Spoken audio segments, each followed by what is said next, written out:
seeing Marvin with like the feds, and that situation hasn't fully gone away, because Gerald killing himself, they were leaning on him, but it's like Gerald didn't really have a lot of information anyway, and they've kind of locked on to Marvin, and with that, it's like they're going to be watching him close. And it's like, you look at it, man, like, I thought it was really messed up that the guy from the feds, I don't know his name, but, like, trying to guilt Marvin, like, Marvin is the cause of Gerald having committed, having OD'd on heroin.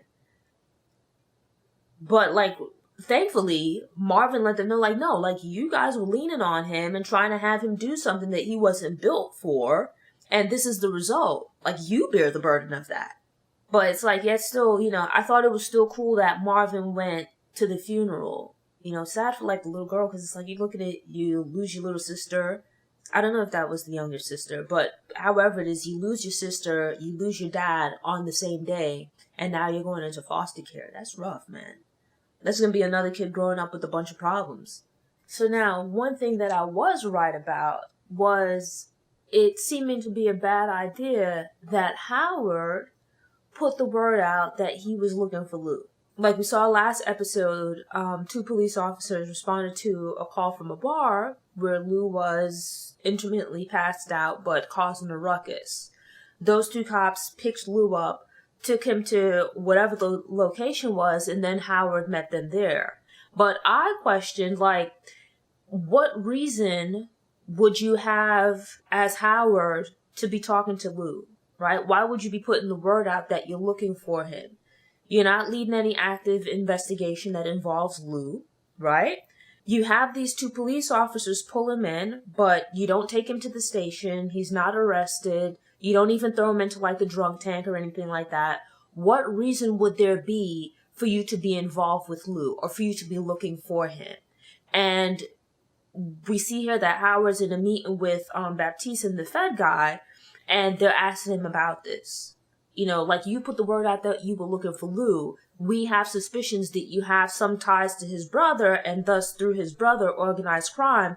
Explain this. And it's this thing again of Howard inserting himself into situations where there's no real reason for him to be involved. Right? The whole thing with Burke and Nicole. What was the reason for going to talk to the father? Right? We know what the reason is, but there's no innocent explanation for it with regards to his job.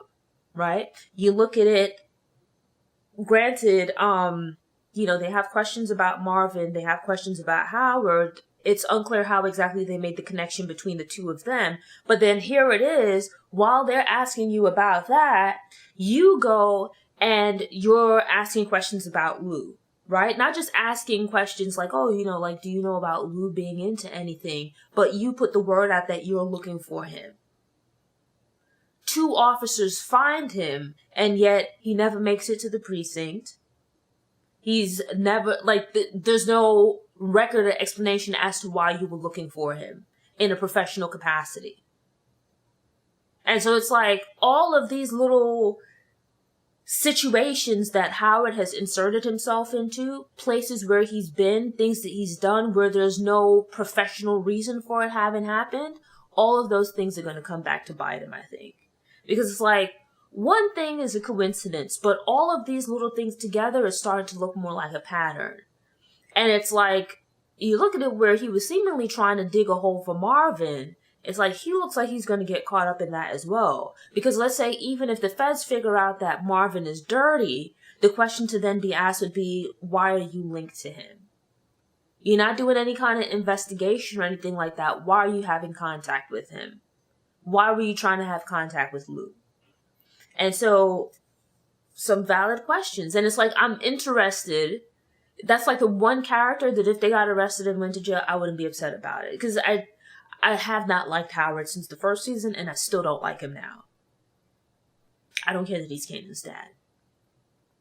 And then it's like, on the flip side of that, you have it where we see Marvin is sitting down with this lawyer that they all use. And, The feds have seemingly reached out, but they don't seem to have much. It seems like they're still fishing, right? Like we know like there's something there, but they don't know it as yet, right? They haven't made the connections as yet. And so it's like they're putting out like feelers, trying to figure things out. And it's like they're on the right track, but they just haven't like made the connections as yet. And so with that, it's like, the lawyer offers to kind of poke about and see what exactly they know at the feds and whatnot, what information they have. But while it was seeming that maybe with Gerald passing away, that it would have cleaned up Marvin's situation, that might not necessarily be the case. Like, he's kind of on pause for right now, but it's like the feds haven't given up. They're still digging. And so it's like, again, this thing of with them being in the mix and granted, they did so with Howard feeding them false information. They were thinking that the coast was clear and the feds weren't, didn't have any info and weren't looking at any of them. But it's like for them to get back into the mix with this new heroin operation, with Kanan out here running around with Ronnie and whatnot. Like I said in earlier episodes, it was like it was good ideas, but bad timing, given the presence of the police and the feds, right? Like everyone should have just been keeping their heads down and trying to stay off of law enforcement's radar, but they decided otherwise. The whole thing with like Howard, walls closing in on him and whatnot, but still pushing the point of that like Marvin should take the fall for them. And it's like, listen, this is the thing about crime. I'm not any kind of a criminal, but you get into that kind of stuff and you're doing dirty work or whatever, you have to accept that things might shake out for you where you end up dying or you might end up going to jail, right? Those are like the job risks that you take. So it's like things aren't shaking out your way. You might have to go to jail. So don't then turn around and now you want to tell on everybody, or you're looking to shift responsibility for your crimes onto someone else, right? Now, with the walls closing in on him, Howard is trying to get himself up from underneath some of these charges that are sure to come.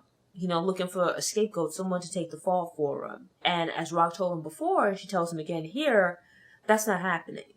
Like she's not going to ask Marvin to take the blame to preserve herself and Kanan and Howard. Howard's been out here intervening and doing things on his own and whatnot to cover up his dirty deeds.